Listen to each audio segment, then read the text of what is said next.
Running some trails today, giving my truck a good shakedown. Just since I've been doing all this work, you know, rebuilding everything, injectors and all that stuff, replacing the fan, I just thought I'd bring it somewhat close to home. I'm probably about an hour from home. I just wanted to run some trails that I've been on before, that I've recorded before, that I've shown you on the channel before. And I'm going to make sure that, you know, I don't overheat, that everything's working properly, my 4x is working properly, my suspension feels good, everything is just working. That's the goal for today. The 95 so far is running great. You can see this is amazing out here. The sun is just coming up, and we're gonna go ahead and jump in the truck and see what we can find. All right, here we go. We're in 4x, 4 high, I should say. This is a fun trail. It's not hard whatsoever. And it's definitely beautiful out here. And there's no one else out here. So that makes it a little better. Well, right off the bat, I just have to say that this suspension on this truck, while obviously it's not trophy truck status or anything like that, not even claiming that it's close to that, it feels really good. It does. These Bilstein shocks, I mean, I've said it before and I'll say it again, they are incredible.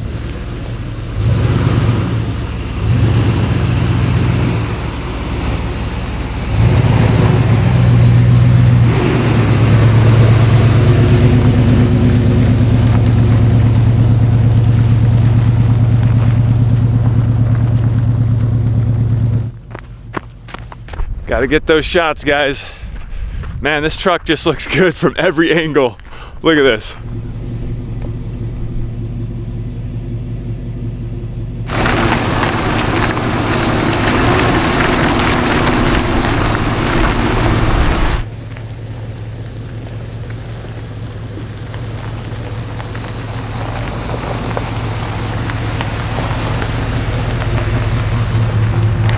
Well, so far so good, guys. I'm not taking it super hard. I'm going a little bit slower than I feel like I could be going.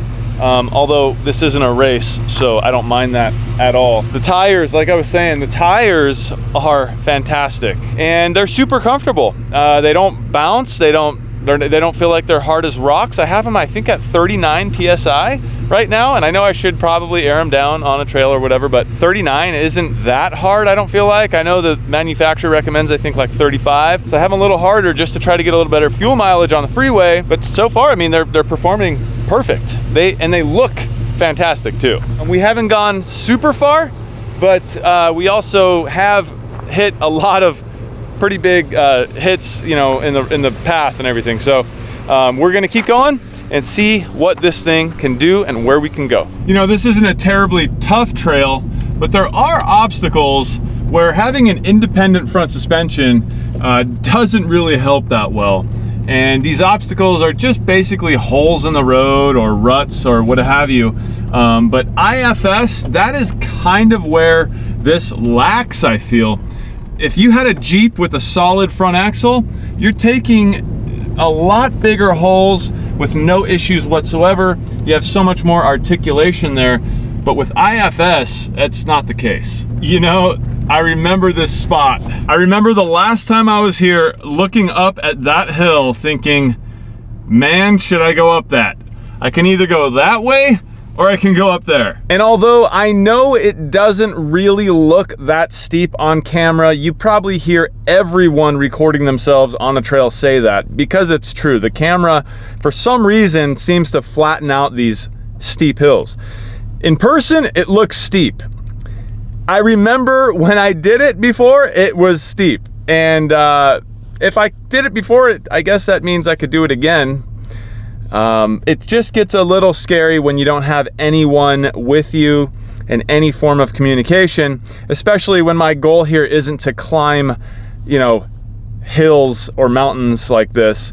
It's really just to drive it down some trails and do what I would do if I was overlanding. You know, overlanders, they don't go out there, well, I don't think most of them go out there in an effort to basically rock crawl. Overlanders want to cover ground. They want to find really beautiful land. They want to camp. They want to do that. They don't necessarily take their rigs out to climb mountains and go rock crawling and potentially get stuck or break. So I have to remember that, because while I'm driving this truck, and I know it's a Suburban, it's not like a crazy, you know, rock crawler or anything like that. It's still four-wheel drive, it's got a lift, it's got good tires. I've been building it for a while now, so I'm kind of wanting to test it. But do I test that again? I might. Okay, so I passed that hill. I'm not gonna do it right now. I'm actually on a part of the trail that I've never been on, because if I remember correctly, the last time I was here, I did that hill, and when I was done with that, I basically started heading back home. So this is uncharted territories, which is kind of exciting, because I don't know what's around these corners here or where I'm even going.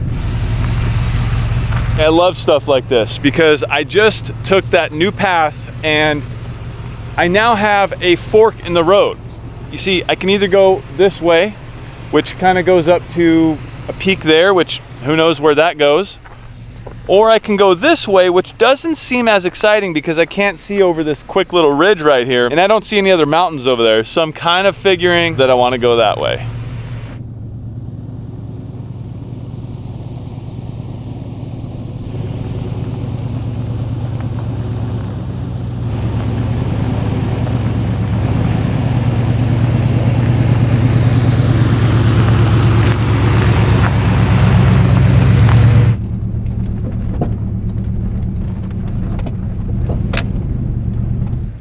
Look at that haze, guys. I don't know if that's smoke, smog, or just moisture burning off in the atmosphere. It seems like it's smoke.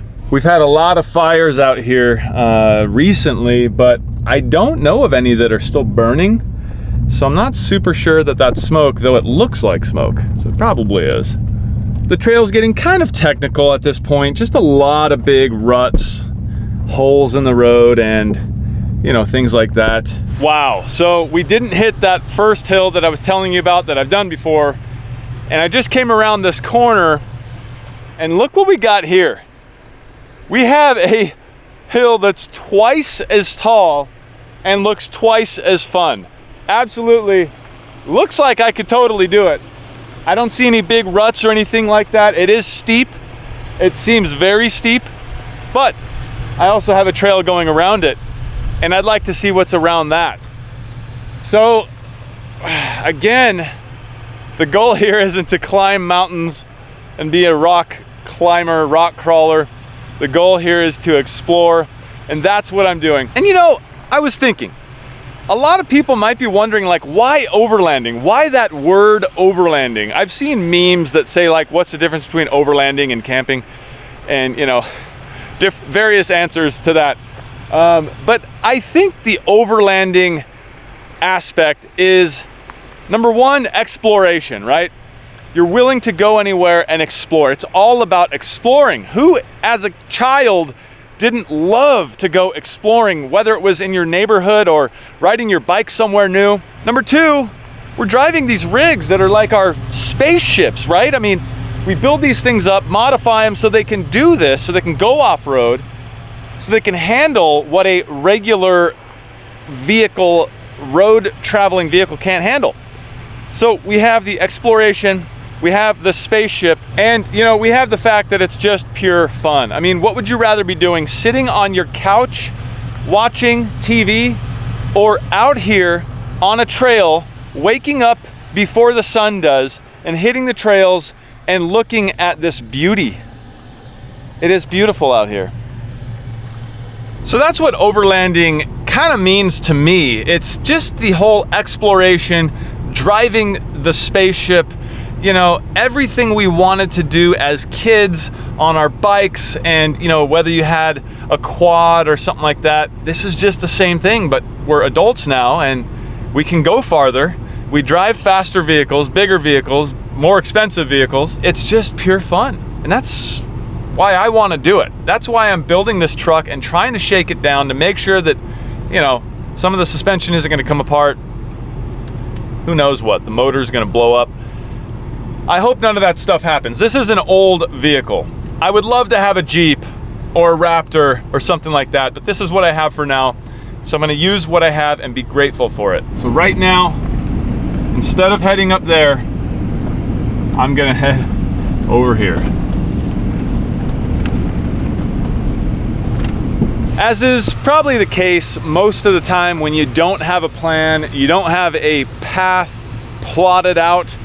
Today I was just hitting a trail that I've done before, that I somewhat knew. All this stuff that I've been showing you recently is new to me because I haven't gone this far before. I just came to this sign that says Deer Peak Junction. There's a fire restriction there, no campfires, no charcoal fires, and it says stoves, you need a permit for a camp stove. I'm out here and I'm just kind of thinking like, how much farther do I go? You know, I mean, I could keep going. I don't know where I'm going. The truck is running absolutely fantastic. I couldn't be happier. No overheating. The engine sounds good. Transmission seems to be functioning perfectly normal. The four-wheel drive is functioning perfectly normal. The only thing that I've noticed is right here, it seems right here in the driver's side front tire, under certain conditions, I'm hearing like a clanking sound or like a, you know, just kind of like metal on metal sort of a sound. I don't know what it is. At first I thought it might just simply be rocks hitting the fender well here, but it sounds like a suspension thing. I don't know if it's a normal sound. Maybe my CV angle is getting a little extreme at times. I don't know. So I'm gonna keep an ear on it. When I get home, I'll probably climb under the vehicle, jack it up, and just check all the suspension and steering components. But I looked under there and everything seems fine.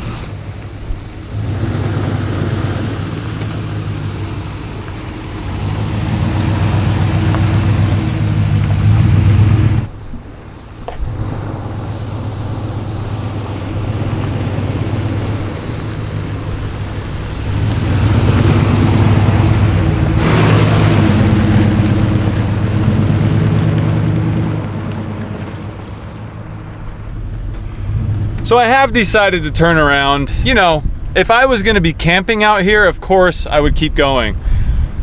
But I'm not gonna be camping today. I'm just doing a shakedown of the truck. I don't wanna get too far from home because if I broke down and had to have a friend come get me, I just don't wanna make it worse than it has to be. I'm flexing pretty good right now.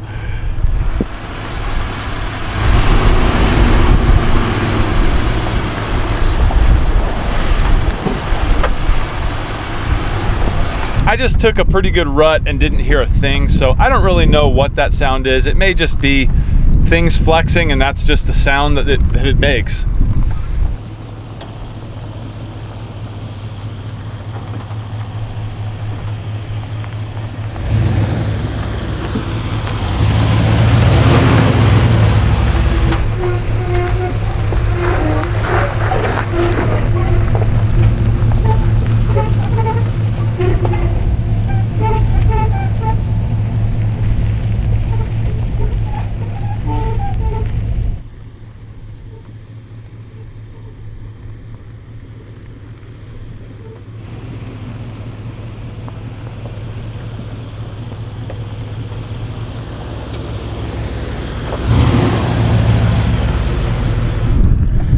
Okay, so that was a piece of cake. You know, that's what this is for though. This is to test my truck in a way. I mean, even mentally. I know it sounds weird, but you know, sometimes you question it and it might just be the easiest thing in the world and the truck has no issues. So far, I've had no issues with anything that I've gone on in this truck. Things that I thought, oh man, that's a big deal, and then it turns out it was absolutely not a big deal. I don't know why more people don't use Suburbans as their overlanding rigs. I'm not saying that I have all this experience overlanding with a Suburban. I don't. The majority of my experience is a couple times out on these trails right here.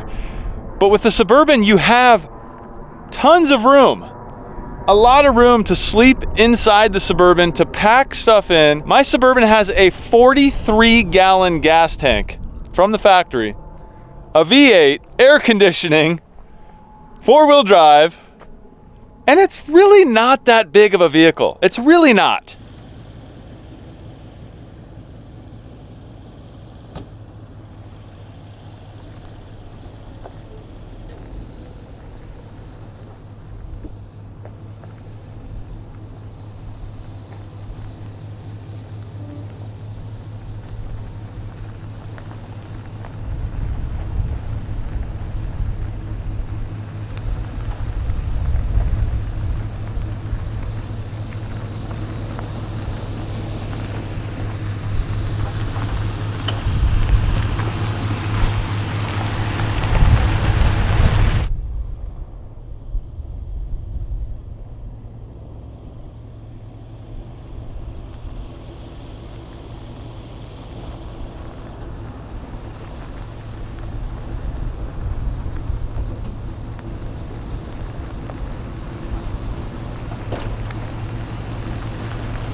how was that? That was the initial shakedown run for this 95 Suburban. I've taken it out before, but this one was just kind of like the culmination of everything that I've been doing to this truck, and then finally taking it out again just to make sure that everything suspension wise, especially the cooling with the new, well, the original clutch fan, as well as the fuel delivery and all that with the full throttle body rebuild and new injectors and everything that I've really done to this truck, just making sure that it's all gelling together. After today, I'm pretty confident with this truck. Everything seemed to work perfectly fine. I was missing my electric fans just a little bit. Heading out on the freeway, I did see a noticeable power decrease, which was really not good. With this truck being as old as it is, I need every ounce of horsepower I can get, so I'm literally back to thinking about swapping in my electric fans again. But I think I'm gonna run the clutch fan for just a little bit longer, just to get a really good sense of the difference between the electric fans and the clutch fan before I make that final decision. Overall, the suspension felt fantastic. Those shocks, I keep talking about those Bilstein 4600 shocks. I know they're just 4600s. Nothing crazy, but they are incredible shocks. They really are. Yes, I wish I had some bypass shocks on here. It would help it out a lot more, but for what those shocks are, I'm really impressed. The only thing I wish this truck had was more power. It does seem to be lacking in that department. That's okay when I'm on the trail because, you know, I don't really need all that much power. I'm not going fast. There's plenty of torque there. But when I get on the freeway to head either to the trail or back home, that's when I really start noticing the power, well, the lack of power that this thing has. Bottom line is, it's not perfect. It's an old truck. Someday I'm gonna have a better one. But right now, this is what I have, and this is what I'm going to rock as much as I can. It's fun, it's a blast. You guys seem to love it, I love it, and I hope you enjoyed this video and the many more to come. If you're not already subscribed, please guys, hit that subscribe button and the bell icon to be notified of my next upload. Hit the thumbs up if you haven't already. I'm Jimmy for One Road, and I will see you in the next one.